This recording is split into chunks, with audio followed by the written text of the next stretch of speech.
আমরা আজকে একদম খোলা আকাশের নিচে কালাভুনা রান্না করলাম। এখন আমার বাগারটা বাকি আছে, আমি বাগার দিব। আমি লাইভে আপনাদেরকে দেখাতে পারলাম না, এই জন্য ছোট রিলস আকারে আপনাদের সাথে শেয়ার করব। এটা আমি কিভাবে রান্না করেছি ফার্স্টেই লাইভে দেখিয়েছিলাম।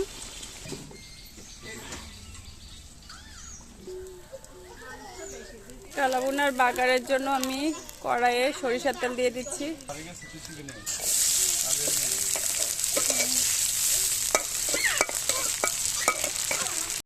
এখানে আদা আর রসুন কুচি আছে, দিয়ে দিলাম। কালারটা যা জোস হয়েছে,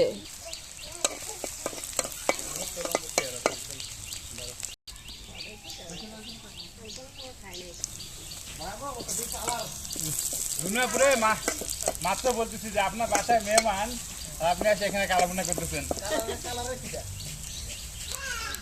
সো এখান থেকে আমি কয়েকটা পিস দিয়ে দিলাম।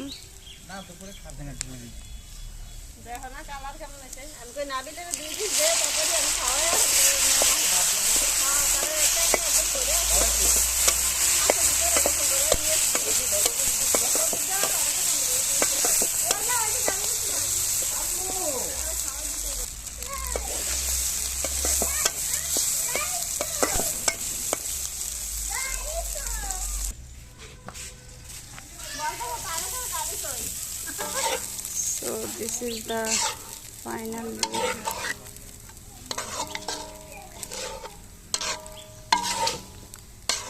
একদম জুসি হয়েছে।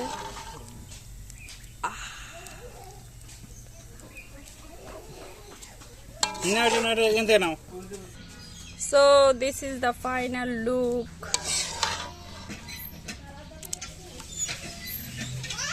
এই কালারটা আরো সুন্দর লাগছে মানে সামনে থেকে, কিন্তু ক্যামেরা একটু আমাদের আলো পড়তেছে তো এই জন্য বোঝা যাচ্ছে না। সো সবাই ভালো থাকবেন, আল্লাহ হাফেজ।